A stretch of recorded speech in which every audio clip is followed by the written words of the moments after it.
Okay, I do believe we're up and running. Another gorgeous, beautiful, blue, sunny day.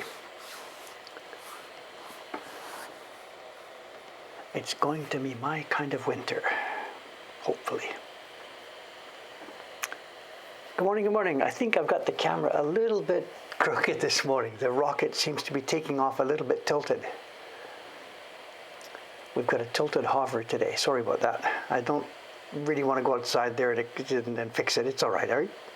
Is it going to bother you? I don't know. I think it's all right. We must have had the camera the other way. Each time I change it, the legs have to be adjusted a little bit. And I think I've got it a tiny bit tilted. It's okay.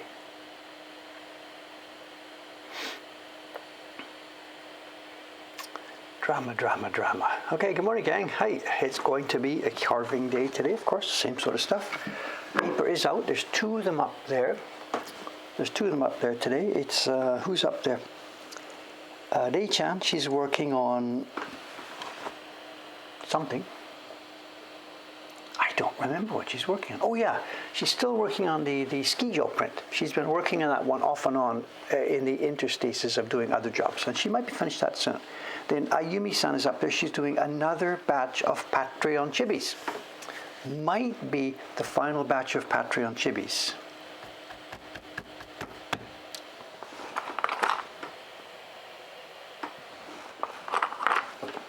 The knife is here. Relax. The knife is here. The knife is here. Okay, we do have a show and tell. In fact, we're going to open a show and tell today. It's going to be a funny one, actually. It's a bit of a funny one.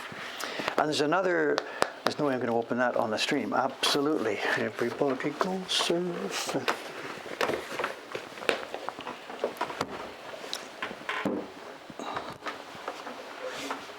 Let's do this. How did Tuesday's cleaning do? I did my sticker removal, and you can't see the result because the camera's the other way. You'll have to wait till it's back. I was indeed on sticker removal duty. She smiled, she said, I said, yeah, okay, stickers. Hi, onegaishimasu. She still thinks it's a bit embarrassing to ask me to do that. I think she has the impression that it's kind of a low-class job. Get your scraper. It's like scraping gum off the floor or something. When I was up there polishing the things, it was sort of a cool thing to do. But the job she's assigning me now is kind of a menial job. So she's embarrassed. And I am totally okay. I got my stool out of the shop here, took it outside, got my scraper, it's all ready, got my little garbage bag, and I just sat there for an hour and a half. Moving my stool, scraping. All the kids around me are washing, spraying, and all that kind of stuff. So I am totally okay with that. Granddad can sit on his stool.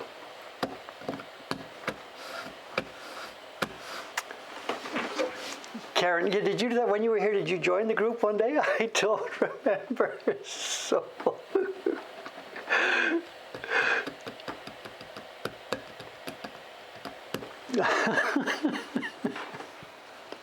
It's okay. I'm completely happy with it. I did not like the ladder job anyway, so whatever.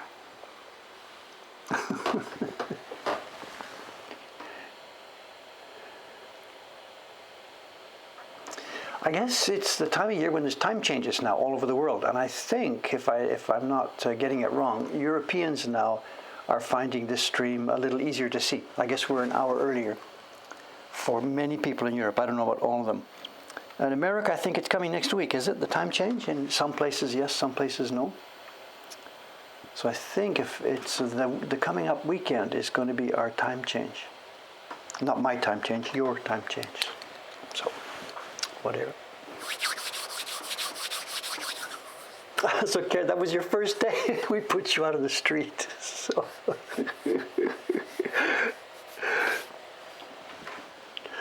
Okay, for those of you who don't know what's going on, any new people here, we are carving the block set for the January subscription print. It's going to be a set of 5 small prints.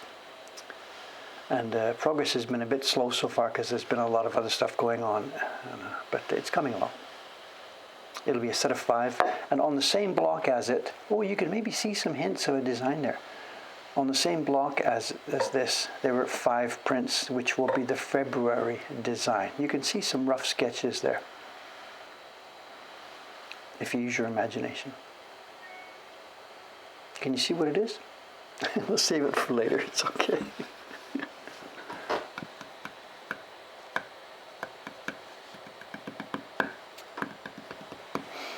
Did somebody say fox?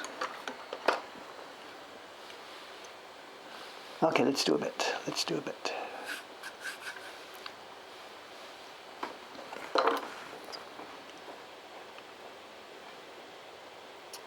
I think I'll need, let's try a bit. I think I'll need a sharpen here, but let's try a bit and see how it goes.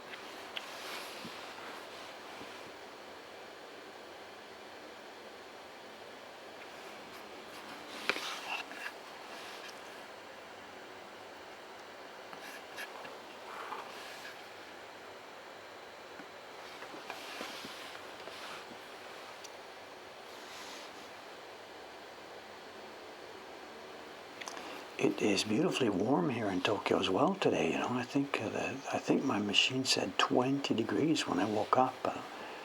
I'm back in shirt sleeves here again. I don't have a sweater on this morning, so. Normally with a blue clear sky like that, it is cold, but today we've got both. It's not so bad out there, not so cold, and it's nice and clear, so it's perfect day for us today.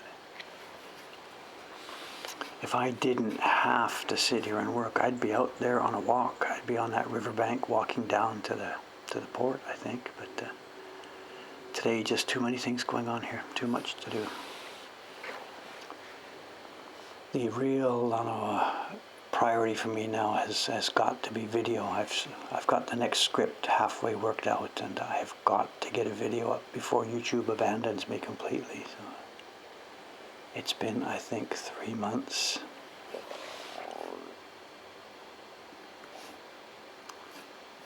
And lots of people, not complaining, it's the wrong word to use, but lots of people are asking. They're worried, Dave, are you okay? What's going wrong? And where's the video? Are you all right? And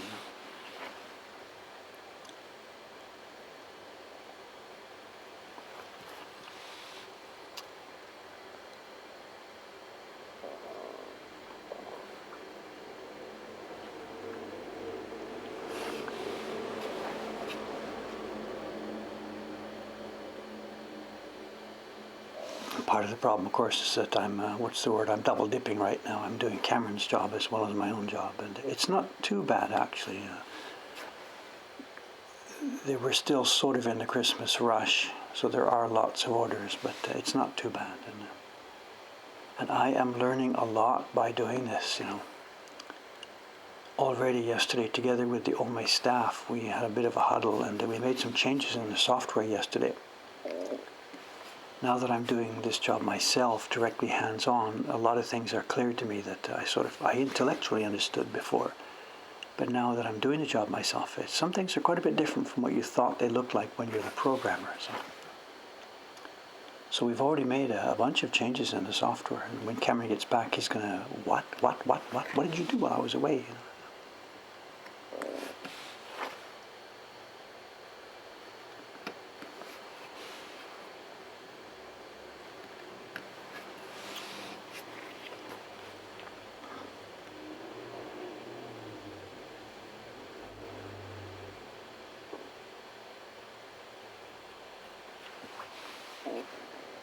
I think actually I am going to need a sharpening here. It's not quite right. Okay, excuse me a sec. Let's zoom out for a minute. Time to pull in stone.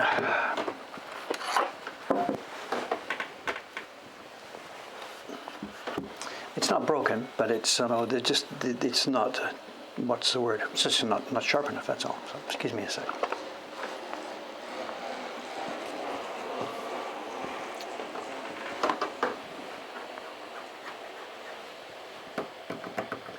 So I was asking, is there one registration mark?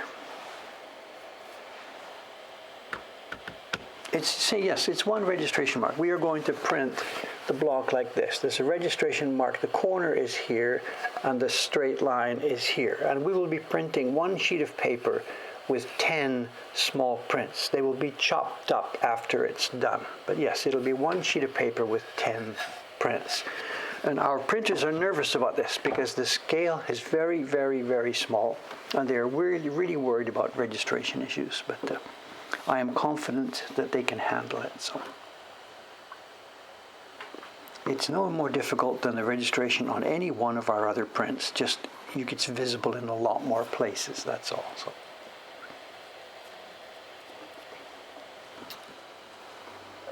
Wrong glasses.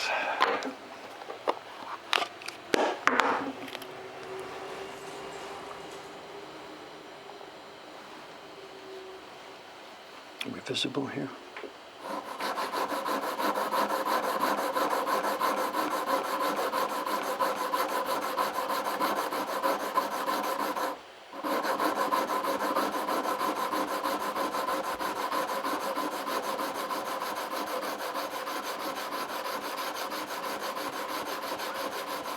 This is the middle stone. It's not the strong stone.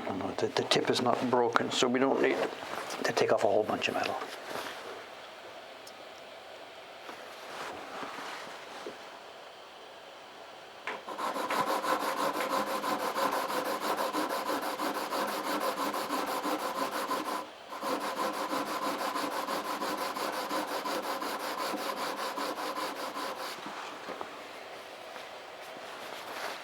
And someone's asking about the diamonds. We love it, of course. I can't see going back. They're just doing the job so wonderfully. Another super benefit from using the diamonds here is that it's flat. And as I said, my hand is running on this mat here. So I can keep this absolutely flat. Absolutely. So I'm in no hurry to go back to natural stones. Except for the finishing. We are doing the finishing. And I suppose now probably there's nice beautiful diamond stones for finishing as well. I probably wouldn't even need this, but it's something I can't abandon completely. The idea of using natural stones, it just seems funny. So I agree there's no real logic to this, but I have kept the natural stone for the final step here.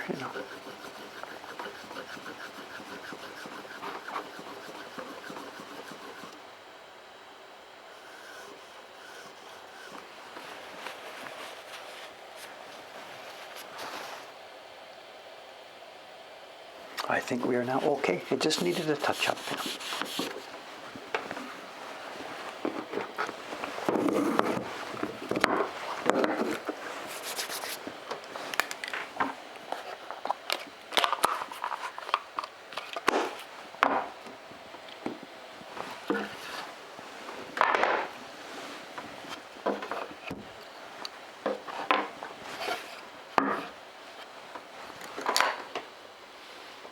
Okay, where's our spot?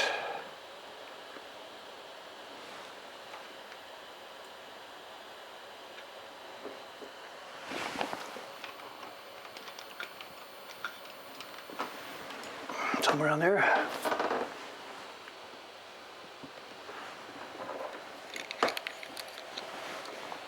Okay.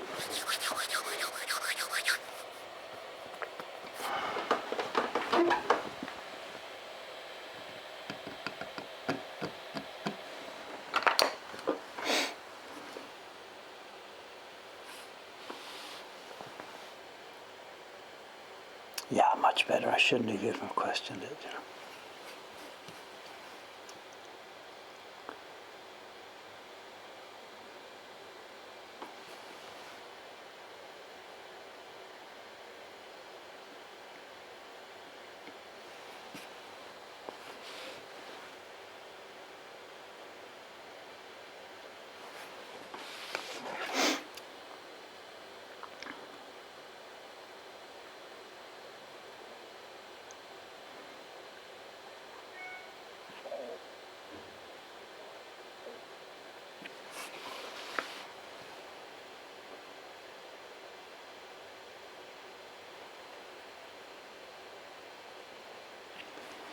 We had, neighborhood news here. We had a little bit of drama the last couple of days, and it's a situation that might still be going on.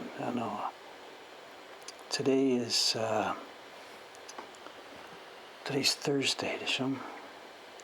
Yesterday was a national holiday. It was Culture Day, I guess. No, Sports Day. No. I don't even know. One of those two. Culture Day, I think. I think they're both at this time of year. I don't remember which one is which. Culture Day, maybe. And Asakusa was crowded. It's as crowded, more crowded than I've seen it in years, literally. Well, that's not just an expression, that's literally. It was more crowded here than I have seen it in a couple of years.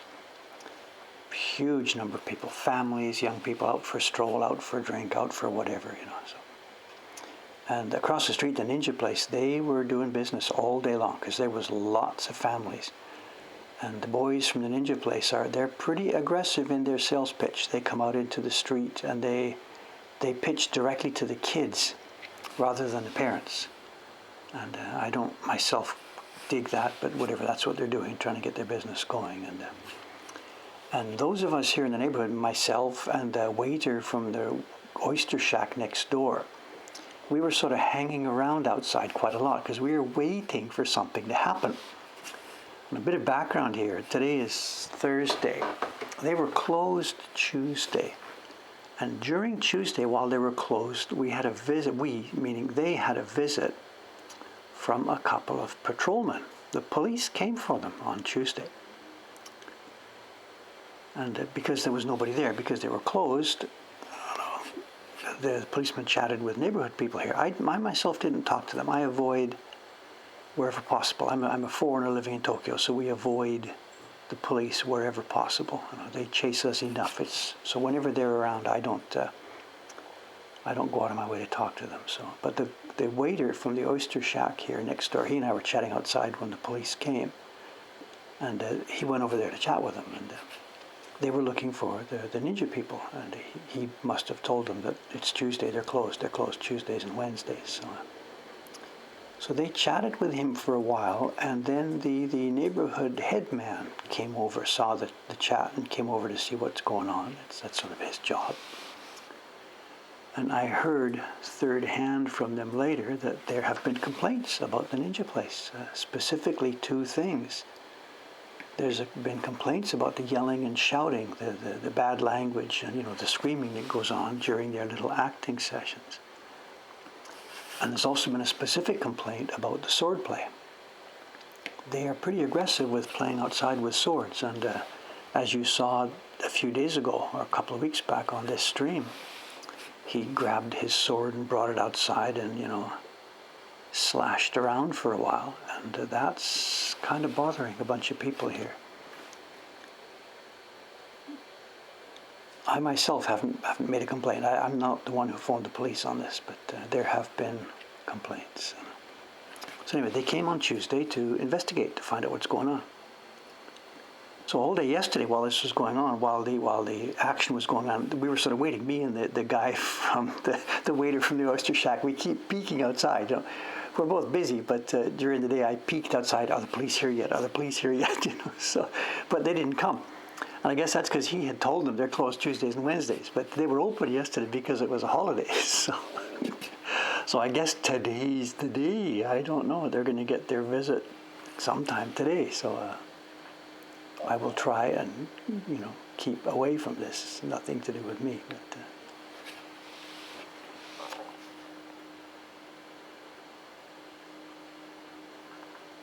and we didn't tell them, at least I'm not aware of anybody that told them, yesterday while, it was busy. I know the guy from the waiter yesterday didn't go over there and say, hey, by the way, guys, police were here yesterday. We just sort of stand back and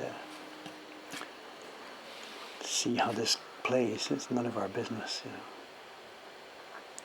And they were quite serious. They were here for around a half an hour, after they chatted with the head guy. They cased the place. They walked around the back. They tried the door. They looked in the windows. They came, all over the place. They cased it out. Scribbled in their notebook. They must have made a report. They had been sent out to to see this. So. Sharp knife equals pleasure.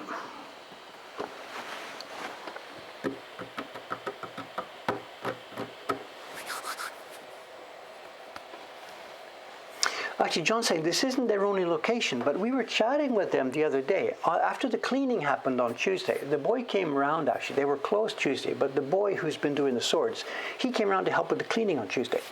And we were in the coffee shop after the meeting, after the cleaning. And he said this is their only location. They moved from Nikko. They were doing an activity as part of there's a ninja world or some kind of ninja action playground or something up in the Nikko area.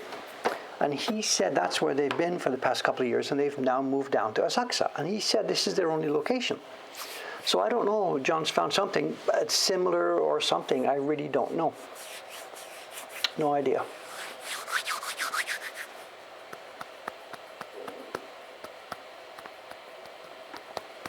Well, real swords, of course there's bans on real swords all over the place. These things are toys.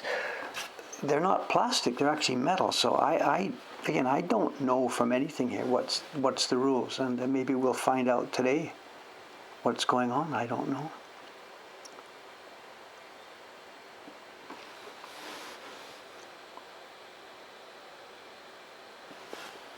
They're scary enough, and actually part of it too, it seems, I hadn't heard about this, but on Monday, I guess, they were quite busy on Monday, and I know there were bunches of little kids outside waving the swords around there, and it seems, and this was part of the police complaint, that there had been an episode on Monday, 3 or 4 little boys had been lined up outside the shop, and the instructors there, draw your swords, wave, strike, do this, strike, and the 3 or 4 little kids, 6 years old, they had been in a row. I didn't see this. They'd been in a row, and I guess one of the kids, he swung his sword and he banged the mailbox, the bag lady's mailbox. And I guess there's a bit of a dent in it, but that's like sort of, this is now escalating this to a different level. When you're waving swords around and you hit people's property and stuff, whatever, this is obviously completely unacceptable.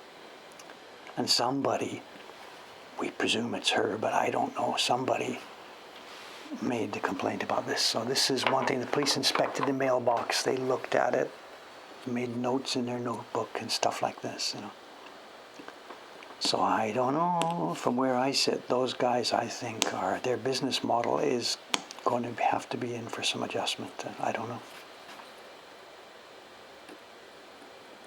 We'll see.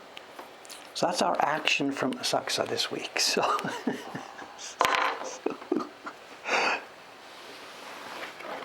other than that, nothing much to report. Police, swords, damage, nothing going on here other than normal. So,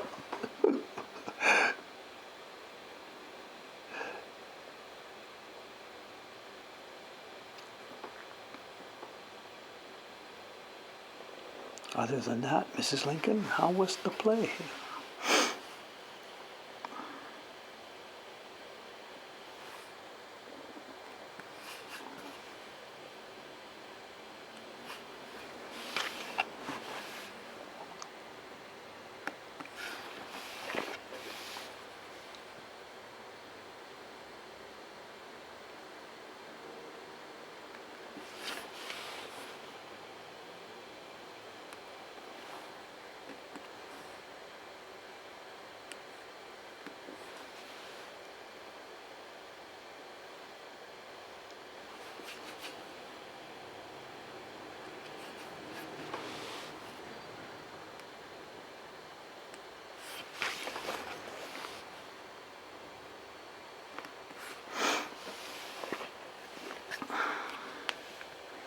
So I think, I was reading a chat the other day here at lunchtime. I forget, it was from Monday or Saturday or something, whatever. And somebody's making some comment like the bamboo is okay, but in a minute we're going to separate the men from the boys when we get to the pine needles here. And yeah, I guess that's right. It's a level down or level up, whichever way you want to look at it. It's a level more complicated, and yeah. But that's how we do this, I start with something to get me in shape here. And then we're going to hit those pine needles, It's not always a question of starting with the easy stuff and going towards the difficult stuff. Not at all. That's not actually a good policy. I know whenever there's something like a bijinga, a print of a woman or something like in the old days, you do the face first, the eyes and the hair, and you do the important part first like that, rather than all the kimono pattern. Because if you're going to screw it up, there's no sense in wasting so much time, So same with printing. They print the face first so to make sure it's okay, and then the eyebrows and stuff like this. And if that part turned out okay, the rest is easy. But you don't want to print 50 kimono colors and then try and screw up the face and put the eyeball in sideways or something. So things that are super critical for the job like that, visible and critical, you get those out of the way first, and then if it's gone well, you can move on. Now, to print like this, it doesn't really matter. I'm going to go through this anyway. And if I happen to ding one of these pine needles, I think we'll still be able to publish this print, So it's not mission critical like that.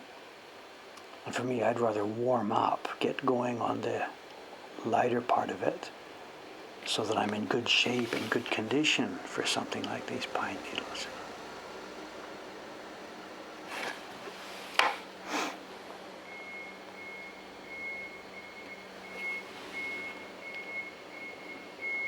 Backing up? Who's backing up?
Is that the Oshibori truck?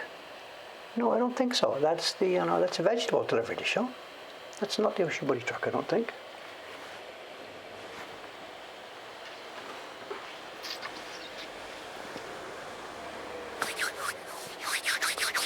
Someone's asking, do I think I've gotten closer to Ito-san's level since I made that video? I know there's no single specific answer to that. I know when I met him in that video, he was at the end of his life. Of course, he died just after it.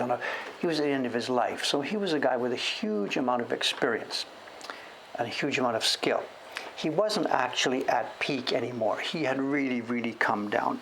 We have a lot of prints here in the collection now that were carved by him, and there's really quite a variation. When we saw him and when we saw him in that video, he really wasn't actually carving very well anymore. This is not anything insulting or something like that. His eyesight was really probably gone. He was doing the work because there was still demand for it, and it was his life. But skill-wise, he wasn't anywhere near where the skill level he would have been when he was in his, you tell me, 60s and 70s. I don't know.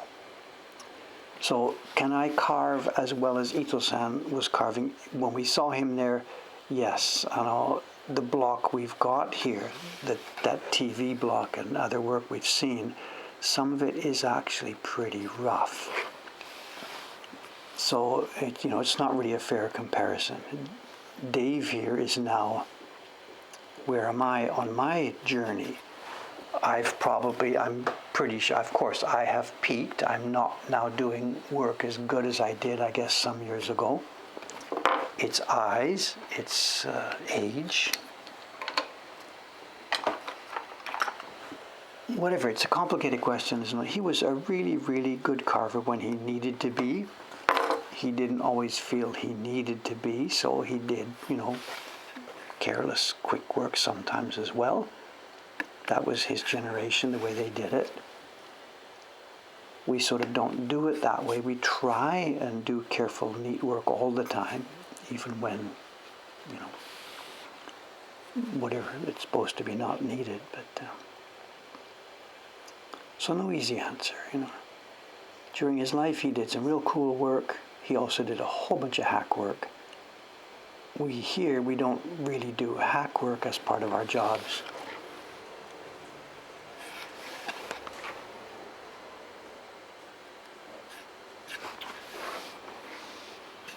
So it's not really a fair comparison,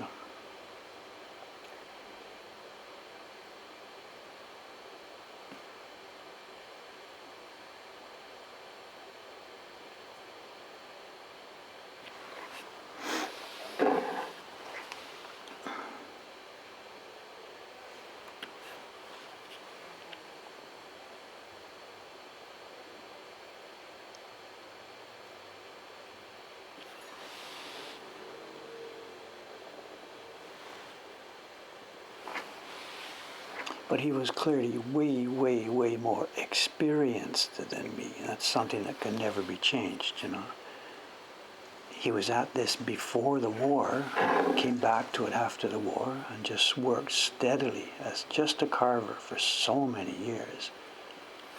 And I will never, if I live to be 100, I'll never, reach the level of volume, of quantity of experience that he had,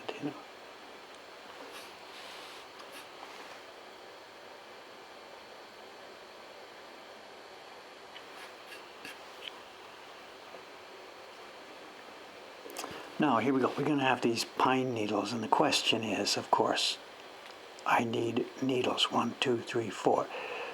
When I drew them here on the iPad, I had the thing blown up 400, 500%.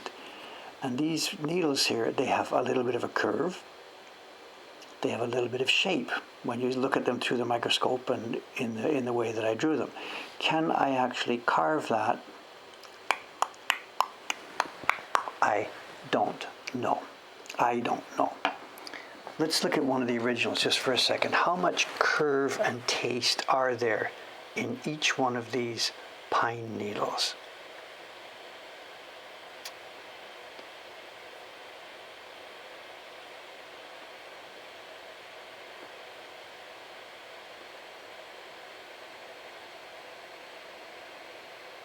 Well, there are, if you look at the needles up at the top there, you can see there's a thin one, a thick one, there's a bit of a curve, there's a bit of a taper. The carver did try and give these pine needles actual taste, They're not just short little sticks of wood. They actually are carved. The bamboo is okay, it's all got that shape and a curve and a tip, but the pine needles too, he's actually done that, I shouldn't show you this. Whatever, I shouldn't show you. The pre-war guys, the pre-war people, they were just, they were just so good at it. Oh, the British Museum, they made their announcement about the NFTs. Go for it, guys. Go for it.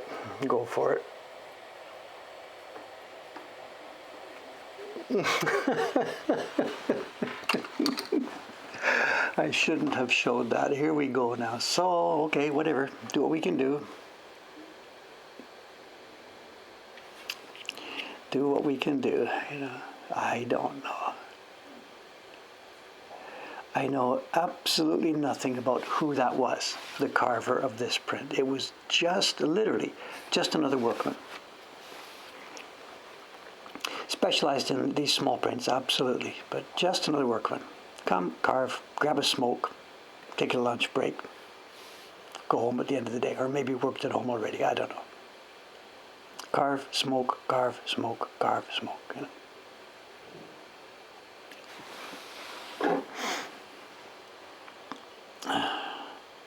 And he wouldn't even be thinking about that. Do I need to give each one of these needles a bit of taste? He would just be cutting what was on the paper.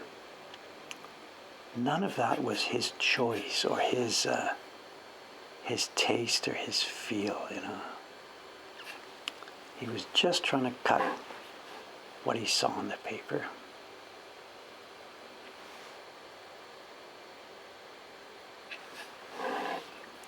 I really shouldn't have showed that to you, I think.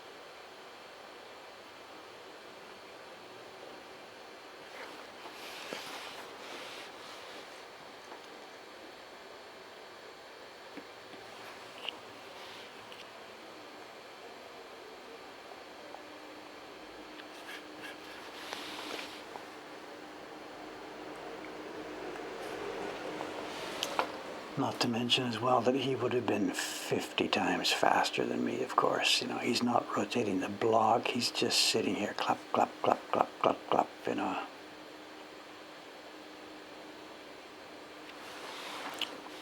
And no scope. He might have been using a lens, that's not clear, but probably just glasses hunched over the block.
There is one thing about these small prints that we're making, though, that does please me a little bit. You know, if you were with us on the stream last week, you saw I showed some illustrations, or I showed an actual book, the kimono catalog book that we did. So, and it was a 115-page book of kimono illustrations, and many of which were really, really super detailed, on the line of what we're doing right now. Some of them had detail like the kind of detail we're doing right now. And the people who both saw the finished kimono in real life and the people who looked through that book, you know, they paged, they flip, flip, flip. And what they were seeing with each of the images was the overall impression. Nobody, and I mean nobody, would have or would even have thought about looking in detail at any of that stuff. when you wear the kimono and walk down the street, people see the overall impression of it. But what we're making this year, these little prints, I think, and maybe I'm fooling myself, but I think that they are going to be looked at in a different way from something like that. These are, very finely made and very finely detailed. And I hope that most of them, or many of them, will be looked at the same way that I myself do this. I get that book out, look at the thing, and I don't flip. I'll sit there with one page of those prints and look at them. And drink it in, take a look at this stuff. Look at the curve of that leaf. Look at this, look at that. And I'm maybe fooling myself, but I'm hoping that a lot of the detail of what I'm trying to do right now, the shape of these needles, is going to be perceived specifically, not just as a generic, oh, there's a print, it's small, good, look at it, turn the page, look at another one. I don't know how much of this is actually going to be seen, as in, capital SEEN. I don't know.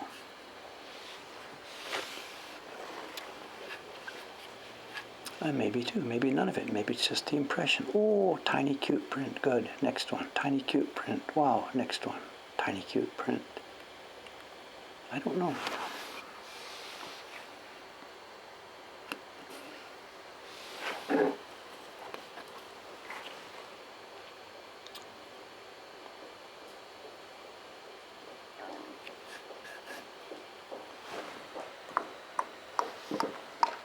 What time is it? 1840, 42.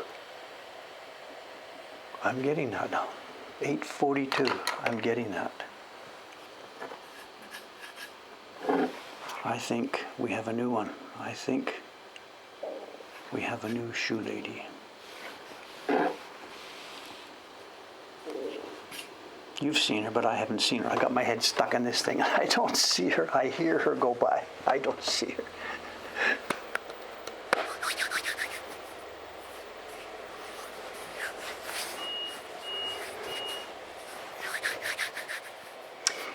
The line crossing is interesting. So there's lots and lots and lots out here. I mean, these whole blocks we're doing here, the line crossing is a ton of stuff.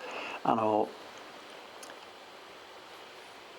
In a few minutes back when we were doing this, you don't cut the corners one by one so much.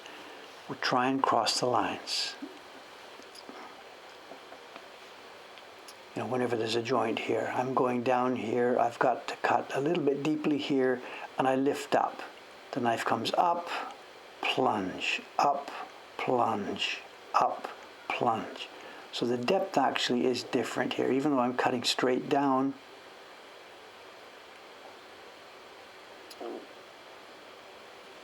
I have cut through all those lines, but I haven't cut through in a way that will separate any wood. It's just scratched the surface.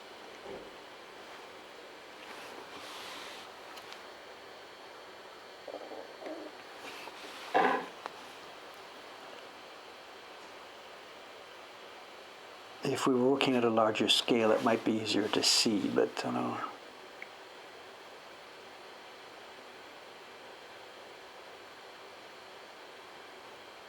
oh, that is one fat pine needle.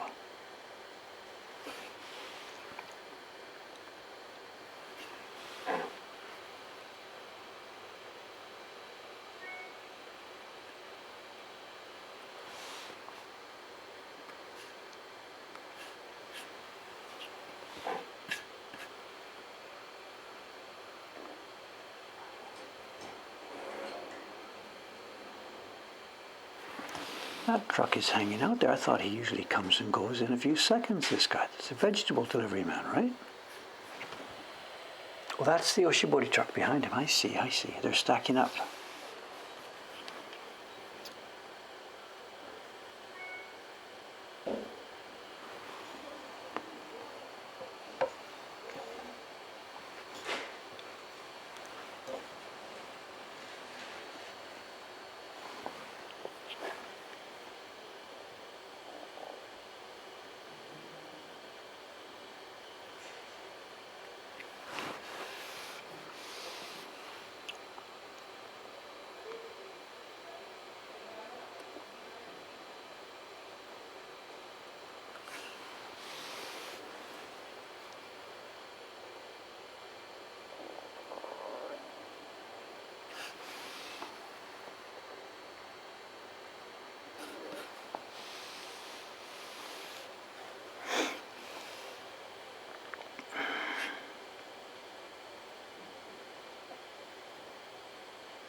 Then you get to a part where they're not crisscrossed and bang, bang, bang, go, go, go, go, go. You know, it's the crisscrosses that slow it down. Coming along. How visible is it? I don't really know. How visible is it? Oops, that's it. That's the limit there. Height.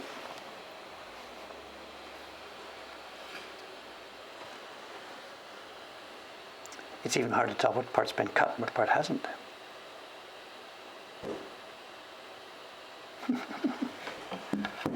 Oh, the knife. Okay, straight line knife. So, okay, shall we take a break from that stuff and look at this?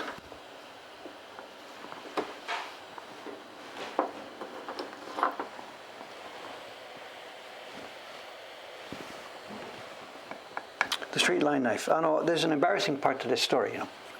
I know there's an embarrassing part to this. I said I left it in Ome. I looked in my boxer, couldn't find it. I must have left it in Ome. I haven't used it for years. So I went out to Ome last week and I couldn't find it. I couldn't find it there. So I'm like, I've lost my tool. I have lost my straight line knife. Drawer after drawer after drawer. I could not find it there.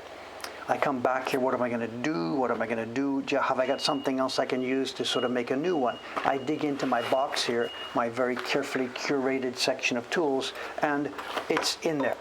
It was in there all the time. And part of it was maybe it was just so beat up and rusty, I didn't even recognize what it was. So this has been here all the time.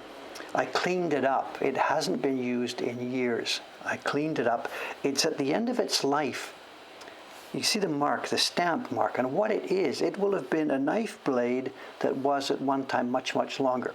I used it as a normal knife, down, down, down, down, down, down, down, down, down. Then at one point, and maybe it was, I don't think it was with Ito-san. I don't remember who I was talking to. It must have been Asuka Sensei, perhaps the guy that's teaching Taran-san now. I'm like, what do you do for straight lines? And I got a glimpse for a few minutes of one of the knives. And the key point about the knife for straight lines is that you want to keep as much of the blade in the wood as possible. Let's leave my real work here for a minute. Let's go grab something else where I can fool around here and talk and play. There's a straight line. With a normal knife cutting things, your knife goes in and you've got maybe whatever, 0.5 millimeter or so of the blade, and you can turn corners and go around because there's not much knife in the blade, not much blade in the wood, sorry. But if you want to go in a straight line, one way that we do it is we just take the normal knife and tip it down like this.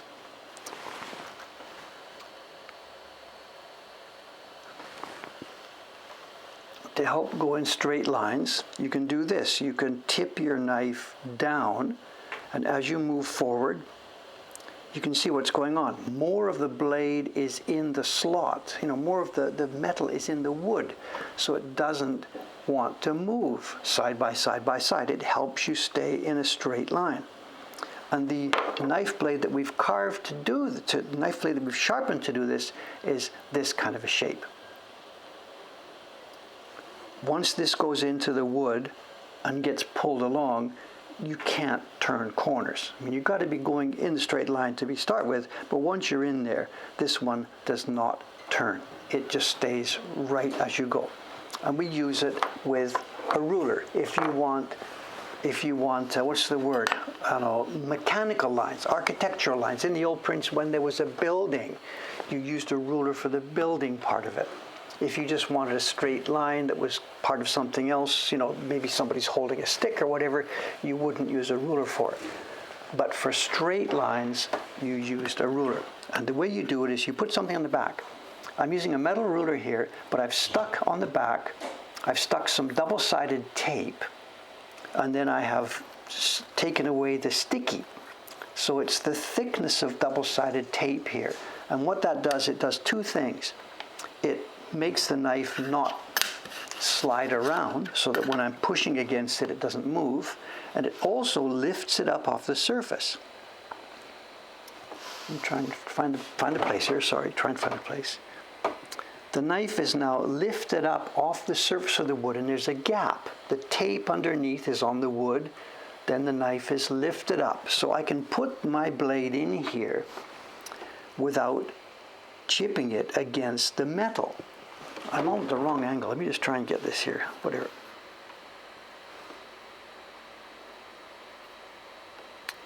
There we go. The ruler is slightly overlapping the line. This thing goes in here, as always, straight side of the blade on the retained wood. The rest goes under here, and we don't cut, we score. This is not a cutting tool, this is a scoring tool. It scores a line, out you come, you now have a scratch on the surface of the wood, back to your normal knife, and you cut it, and away you go. And that's what we're going to do with this set of little prints. This one's already cut, it's scored, and now the normal knife will come in and cut. So as we work through this set of prints over the next few weeks, you are going to see me again and again and again and again use this tool to make a striation, to make a line. We can't get into the corners, doesn't matter. You come near the corner and finish off the corners by hand.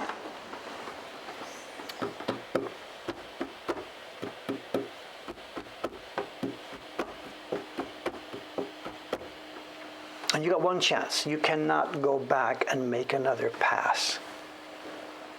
How come the straight line knife hasn't been used for years? Well, what have I been carving for the past few years? I don't really know. I guess I haven't used it much. Something like this one, didn't use it. I just put my knife in and cut it. I didn't use the straight line knife for this. If you've got a roof with line that have got to be straight, you use your ruler, the blade edge here.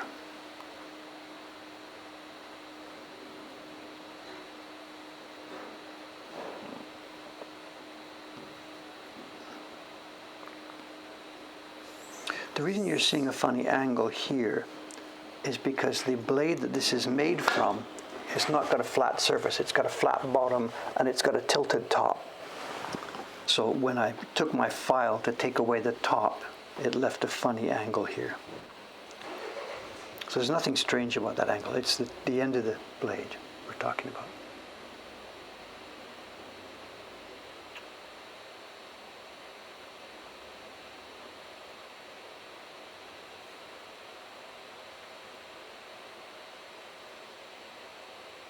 Not super thin, it would just break. There's no reason for it to be super thin. All we care about, we're not going deep into the wood, we're just scratching the surface.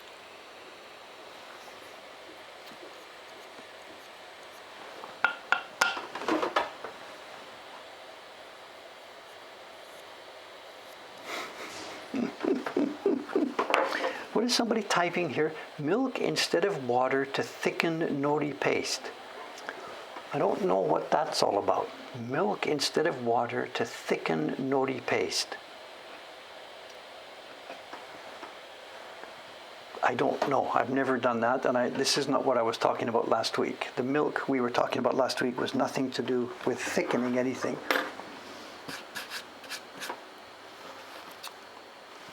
Was there confusion about that? Did I say something wrong? Did people misunderstand what I was talking about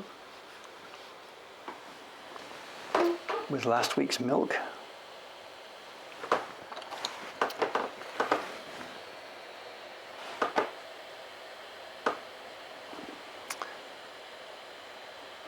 Bingo, Corinne's got it. Milk we use sometimes, and it's whatever, it's not really necessary. But if you're printing a face, whatever, the ink is filling in the eyes or something on a very, very, very small print. If you put fatty liquid, and rich milk does this, if you put a little bit of fatty liquid into your pigment mix, this is the black, bokuju, the black sumi mix. If it's a bit watery, it pools in the eyes, but a bit of fat in there, and milk just works just fine. It tends not to pool so much in the small spaces. And this is not my invention. I just saw this and thought, I heard about this, thought, come on, give me a break. No way, right? Tried it out, and it's actually a thing. It actually works.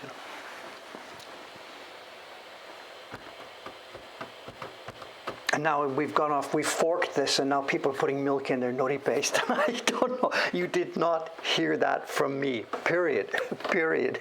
You did not hear that from me. Try and stop this before it gets started. Why is the nori white? Well, you see, you did not hear that from me.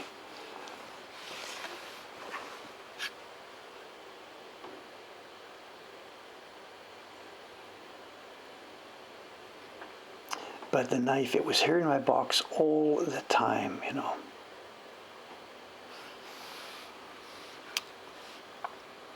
I looked for it. It wasn't there,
News. There are other news items on my memo that I'm supposed to do here. I know a couple of things. There's a good news, bad news situation here.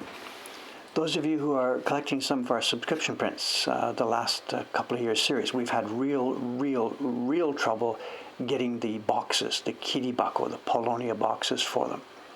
We finally received a shipment 2 days ago. A couple of 100 boxes. The shipment went out to our Ome workroom. And Aoyama-san went out there yesterday. He spent the day out there yesterday. I think actually he might have spent 2 days out there. I don't remember. He did the final sanding and he cut the slot. They won't cut the slot for us. They'll make boxes, but they won't cut the slot.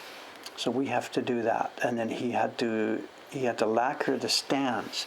The company that cuts those for us won't do finishing on them. So the Polonia boxes themselves have no wood finish. They are just polished by the company that makes them. But we have to lacquer the stands and mate it up with the acrylic sheets, which we order separately, stuff like that. So Aoyama-san's job next couple of days has been getting ready. And he got a couple of 100 of these ready, and it would be normally Cameron-san's job, and now it's going to be my job. I have to contact a bunch of the waiting customers and say, finally, the boxes are here, your box is ready. That's sort of the good news, that's okay. But the bad news is this is happening just at the same time when we have a massive change in the shipping. The post office made an announcement November the 2nd, and this clobbered us. November the 2nd, the post office, one, is not accepting any shipments anymore at all for Australia, except by boat. No more small packets. They won't even take letters. They won't take anything for Australia. Now, they shut off part of this a month or so ago, and we quickly jumped into action. We started sending Australian stuff to America. We've got a shipping center over there, and our American department relabels it, puts it on the plane there, and sends it to Australia. Mokuhankan here pays double shipping, but at least the stuff gets to where it's supposed to go. Our American people told us the other day, that's it. America has also shut down. They are not accepting any packages whatsoever directed for Australia. So whether this is due to the lack of international flights or cargo or Australian rules, I have no idea. Australia at the moment is essentially shut off from the international postal system. FedEx is still running. Minimum charge for a package from Japan to Australia is over $80, even for one single small package with one of our subscription prints, the $30 subscription print or whatever. FedEx wants $80 for it. Yeah, we should simply combine shipments, put a whole bunch together into one and do that. FedEx won't do that. They specifically have told us no. Every package must have its own specific invoice for one customer only, no batching. And of course, it's because of customs clearance issues. So right now, as of this last couple of days, we are hosed. We cannot deliver to Australia. And that's our third single biggest country market. America is our biggest. 60% of our stuff goes to the US. England is the next single biggest. And the EU then will be the next biggest. So if you count England and EU separate, Australia will be fourth. It's our fourth single largest market.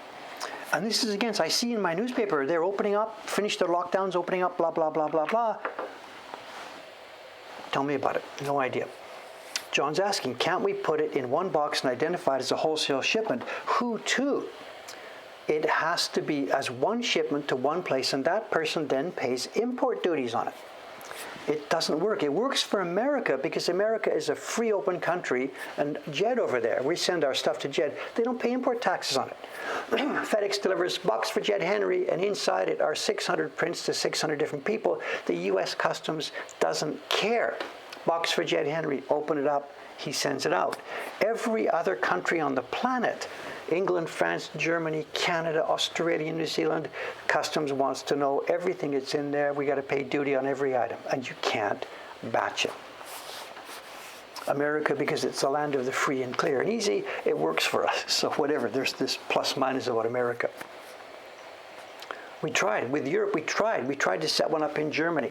No go. We would have to open a branch office. If Mokuhankan becomes a company in Australia, one of our friends down there, whatever, the company is his address, then we could do it. We could have batch shipments going. That company, the Mokuhankan Australia, does the import, pays the taxes, pays the duties, puts them in the Australian post for delivery locally.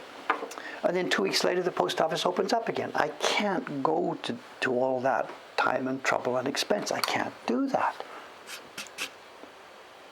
But that's the only way to get through this. Open a company in Australia. I'm sorry, it's just not going to happen. I cannot do that. So I don't know. All I can do is sit here. I'll be writing today, later on today, I'll be writing to all of our Australian collectors and the people who are waiting, people who have ordered Christmas gifts. They're going to want their money back.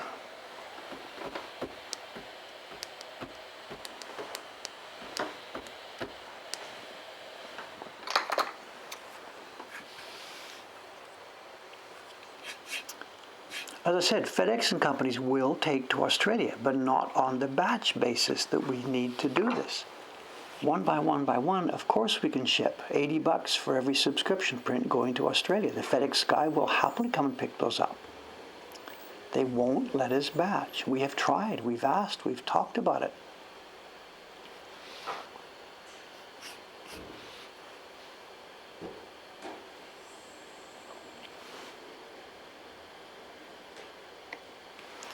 There's another one too, UPS. What's it called? Not United States Post Office, the UPS. I think it's United Parcel or something. I forget their name. They have a pretty good international thing working too, and they're tied up here. They're tied up at this end with the black cat, the Yamato black cat people, and they will come to our door and pick up for international, and their rates are way under FedEx rates. Unfortunately, there is a catch. Down deep in their terms of service is a little thing that says they don't take art. And our local black cat people know what we do, and I've been through this with them. Can we try some sample shipments, UPS? And he says, no, you're doing woodblock prints, right? The art, right? I'm saying, it's a printed matter. And he says, sorry, Dave, that's right. The terms of service specifically eliminate your products. We can't send your stuff overseas. And they won't bend the rules. They know who we are and what we do. And they're only the agents for it here, so they can't screw around. We've tried. It's printed matter. Yeah, ha. Tell me another one.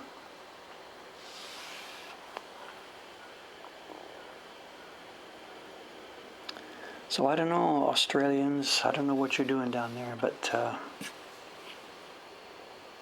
I don't know. Other countries that are off, Italy is off again. It was on for a while, now it's off. Israel is off again. It was on for a while. Israel has gone down from the post office. They won't take anything. Who else? Brazil is down. Russia is down.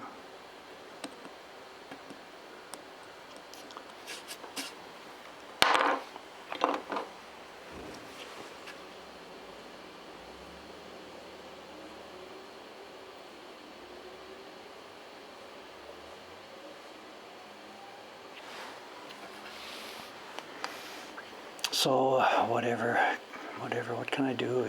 Just look at the data, write the emails.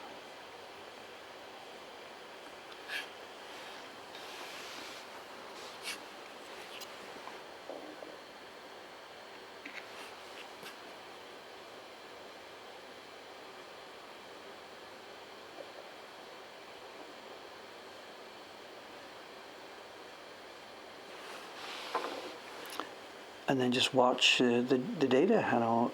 They don't really even tell us about these things. We have to watch. For all I know, during last night while I was asleep, maybe Australia opened up again. I don't know. They don't tell us. There's an information page on the Japanese website, but they only announce closings. They don't announce openings. So we have to keep checking back and forth and back and forth and back and forth. Is it still down? Is it still down?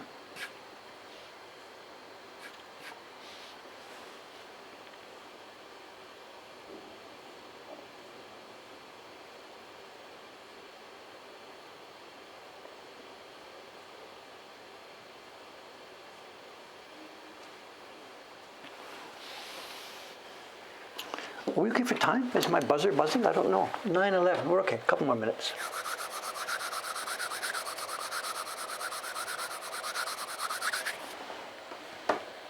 This is the thing, I know there's all these airplanes that are sitting around. Physical airplanes are empty. Pilots are sitting there because of the lack of international travel. The airplanes themselves, the physical planes, are sitting there unused. The pilots are sitting there unused. Why on earth don't the international post offices get together and figure out how to grumble? I don't know.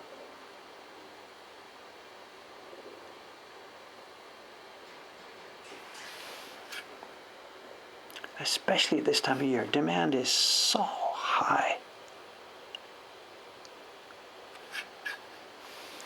I guess that's part of it too. We've all heard about the problem with the ships and the containers and stuff like this. So maybe part of the air freight problem here is blowback from that. A lot of stuff that would normally perhaps have been sent by sea, those people have bit the bullet and sent it by air. So maybe the air capacity now as well is just completely full. I don't know the background here,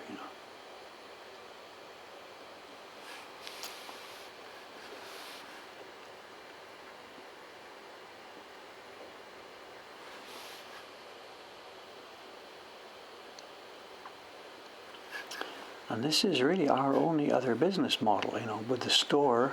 Asakusa shop is closed, no visitors here, so plan B was, if you can't come to Japan, Japan will come to you, we'll send the prints. But if that becomes a non-viable business model, then we're history, we're done.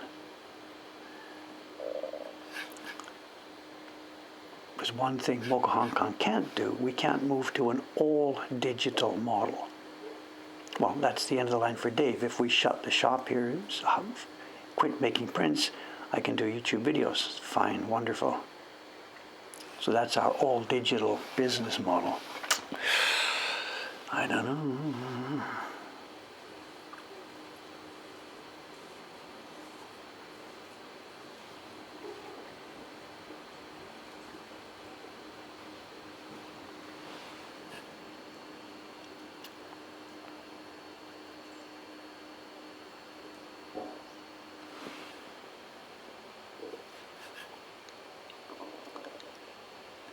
It's funny because speaking about shipping problems, the problem that we have been expecting and anticipating for a few years now is America. America themselves have had many changes in their postal system recently, and they're still underway. And we had thought America was going to be our biggest problem in these years. It's turned out the other way around. America has saved our ass here. And we thought the American Post Office was going to be a huge problem for us. It may still be the case coming up, but at the moment they've been really helping us.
Okay, I guess we're good to go, are we? Oh. A few minutes ago I checked, it was 9:11, and I was thinking, wait 2 or 3 minutes. Okay, sorry.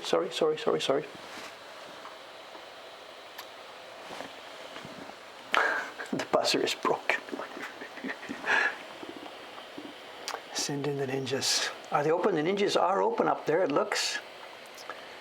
They've got their stuff, they're getting ready. So sometime this morning, I suppose, they are going to be getting their visit from 2 men on bicycles. Keep out of the way, Dave. None of my business. Okay, today's show and tell. Before we start today's show and tell, we're going to actually open it. It's a package that it was on Yahoo Auction last week. And when I saw it, I'm like, oh, no way, I have got to get that. But if it goes too expensive, because this was one that I really wanted to get. And you'll see why in a few minutes. Do you remember this? Let's put this aside for a minute.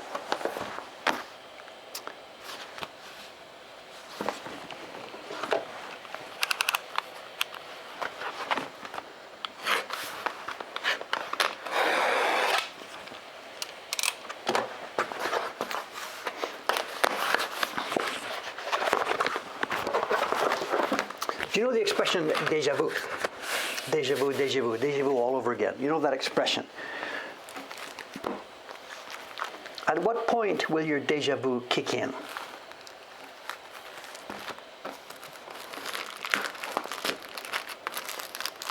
This book is new to me. I have known about it for a long time. I have wanted a copy of it for quite a while, but I've never seen one. It hasn't come up. Last week it came up on Yahoo Auction, and I thought, I really would like to get this in our collection. But I was afraid other people might bid for it. Nobody did. I got it for hammer price. For hammer price, whatever, for the opening price. Let me get the link here for you.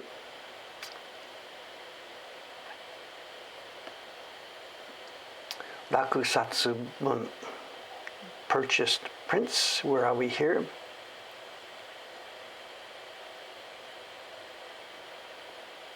Here we are. Copy link. It cost me 3,991 yen. It's a Japanese book. We'll go to the back page first. Oh, it doesn't have the date in it. Oh, I thought it had the date. It doesn't. It's Taisho 5. Taisho 5. 1910 or something. I don't remember. Taisho 5, 1910 or something.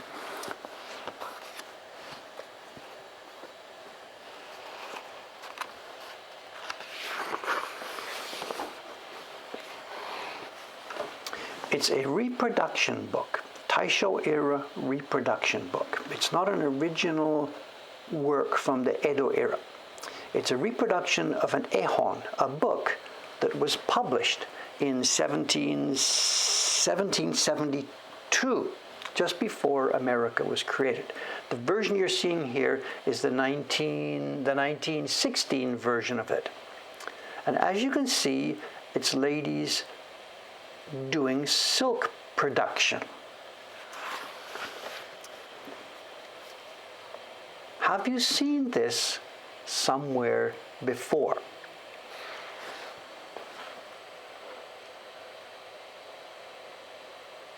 Outdoors picking leaves, picking and chopping leaves. Have you seen this somewhere before? Now somebody's saying, I remember this. Do you remember this? How well do you remember this? Ladies putting mulberry leaves, remember? Putting them up.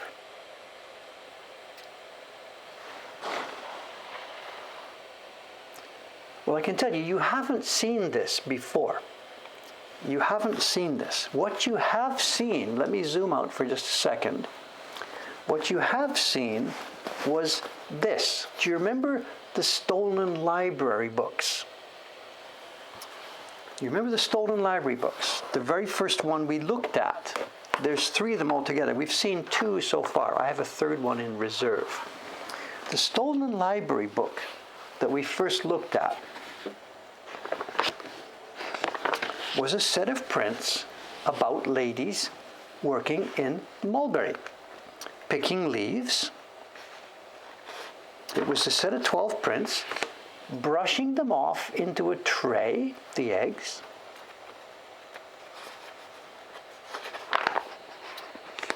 chopping stuff up. Do you remember this?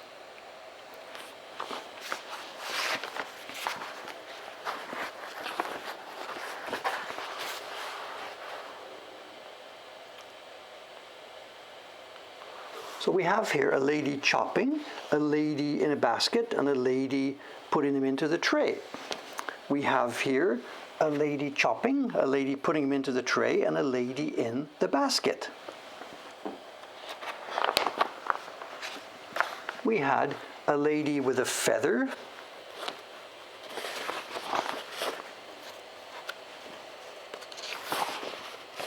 We have a lady with a feather putting them in the tray. A lady carrying a bunch of them. A lady carrying a bunch of them. It's reuse. It's reuse. What we have here is a stolen merchandise, whatever. The book was published first in 1772. It's a set of 12 prints in the book describing how the mulberry, the silk production was done. Most of it is done with the ladies we see are in perhaps the kind of clothing they would have been wearing actually. These are farm ladies, they've got their hair tied back, they're doing the work. It's a set of 12 pictures showing the process of silk production with lots and lots of extra explanation. This is 1772. In 1798, Utamoto came along and he ripped off, or he and his publisher, they ripped off the 12 images. He didn't copy them line for line, he copied the content. And every single one of those original 12 pictures has been adapted and changed by Utamoto into his other version. They're doing, this is the part where the moths are getting together and laying eggs. And we have the other version from the original book. So he took the concept and the idea and then made his own pictures of it.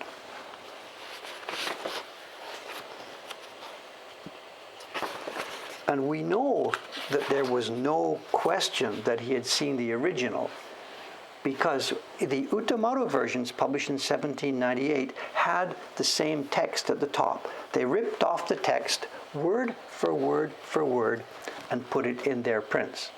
This Taisho version didn't bother with the text. We don't need to take the time to carve all that stuff. But they made the same thing. Now what I hadn't noticed when we looked at this book a month or so ago, what I hadn't noticed was that something else Utamoto or his publisher did. They took these 12 images and they changed it into a panorama. Let me put this aside for a minute. Last night, I went out, I took some color photocopies from this book. And I hadn't realized this, but what they had done was, this is picture number 12.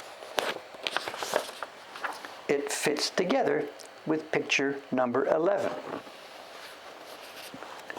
It fits together sort of with picture number 10. There's the roll of cloth, there's the bucket. It's not line for line, but it does connect. 3 in a row. The next 3, there's no specific overlap, but when you get to this point, there's a spindle with fabric on it. There's another one. They have put them together, and Utamoto's pictures make a row of 12 all in a row. They've copied the same tree. And I hadn't known this, and I hadn't noticed this when we were looking at the pictures in the book the other day. This one matches up. Move along, the basket matches up. Move along, this bundle of leaves she's carrying, it matches up. The basket, and away we go. The last 2 don't seem to match, and it's hard to tell even from the last 2 which one is first. They are both, well, I guess this is first. People picking leaves or people with the eggs. I don't know. But when we looked at this book a couple of months ago, I hadn't noticed that. We just went right through, page after page, I explained blah, blah, blah, blah, blah, blah, blah, blah, blah, and I hadn't realized that the things matched up. So we go back to the original book from 1772. And what have they done? We've got the tray on this side. Does it match? No, they haven't done that. So this was a little twist that when Utamoto stole the content of this book, they stole the idea, they stole the text letter for letter, but they then put it together in an actual form where it's 12 prints all in a row. Learn something every day. I hadn't known that at all.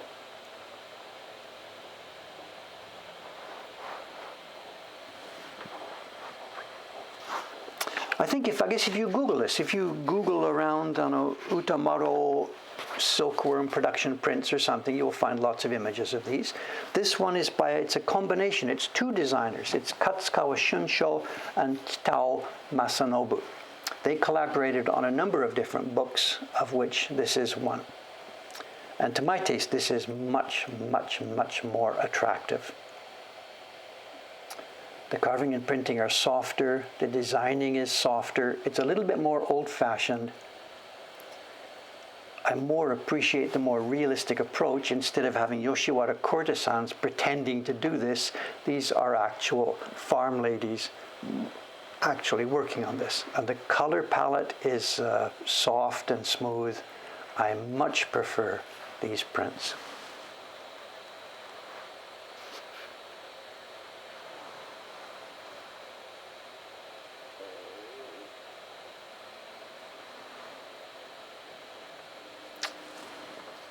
Was this ethical or acceptable? You tell me. There was no such thing as copyright back then in this country and in that era. Copyright was not even thought about. In fact, the word for copyright, one of the words for copyright, hanken, block rights. If you had the carved block, you had the rights to print it. The block and the image were inseparable. Nowadays, the IP, the intellectual property, is separate from the piece of paper or the plastic disc or whatever it is that it's stored on. But back then, owning the block gave you ownership of everything. Utamaro or his publisher certainly saw this book and ripped it off, and the fact that they put the text in word for word was sort of, that's going a step too far for me, but who am I to judge the culture of 1798? I don't know.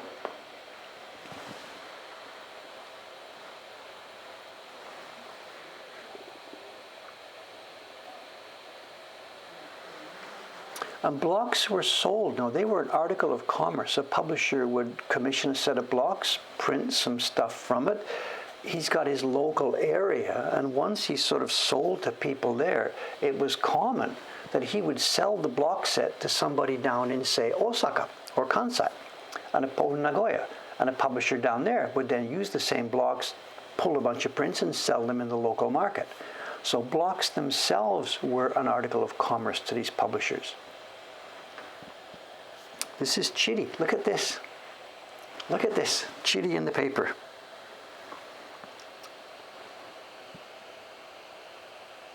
It's mulberry bark in the paper. It's just under the surface. Let me have a check here. Well, I'm lost. Yes, it's mulberry bark right under the surface of the paper. Another piece over here. They didn't care. Dave didn't care. I'm not going to fix it. I'm not going to pull out my knife. No way. No way am I going to fix that.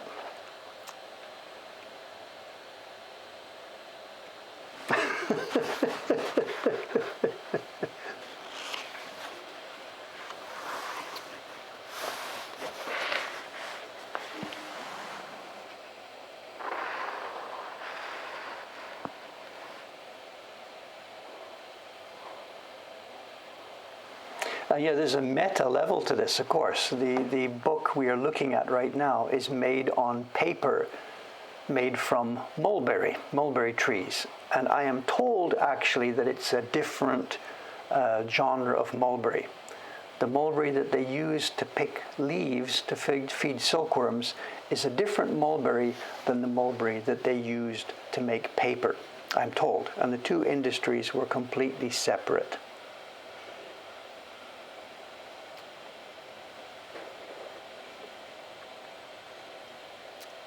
I don't know how they did this. This is obviously where they're boiling the cocoons. The cocoons are being boiled in here, and she's either dipping it in there or she's pulling it out. I don't know.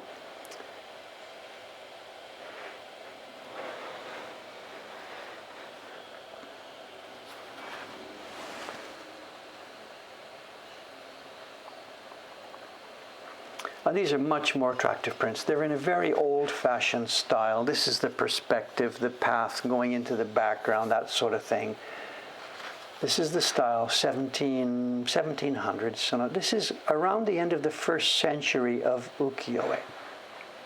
Oh, I see. She's threading it. She's rolling it onto this thing.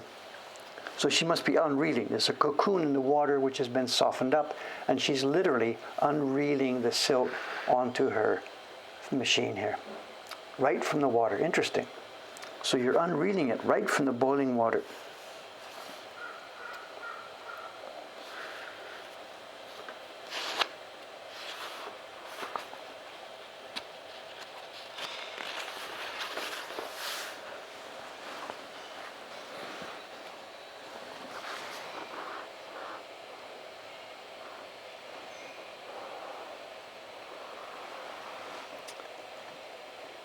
I'm not actually quite sure what's going on here. They're still boiling cocoons.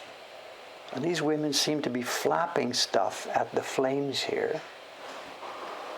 But what are all these things? What's going on?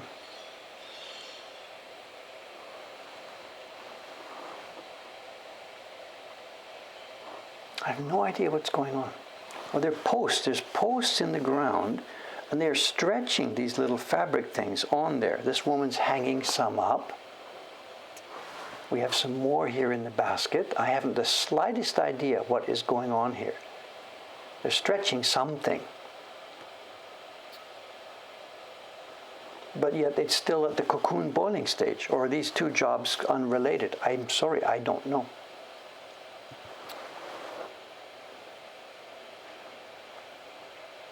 Still more mysteries, but that looks like fabric, not actual thread. Remember, we're dealing with thread here. The weaving into fabric doesn't come till the next scene. So I have no idea what these ladies are doing.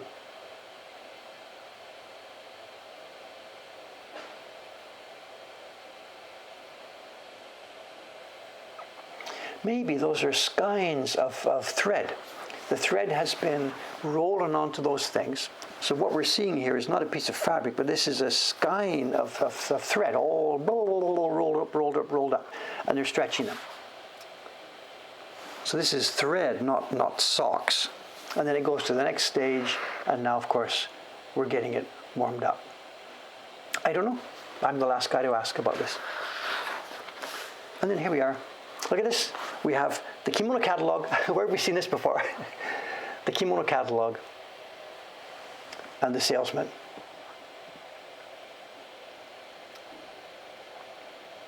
Door-to-door salesman, delivering previous order, or he's selling right here. I don't know. The ladies are inspecting his stuff. She's inspecting what he's brought. There's obviously a catalog involved here, and he's got stuff with him. Door-to-door salesman. And this is a signature I saw many, many, many times. This is Katsukawa Shunsho ga.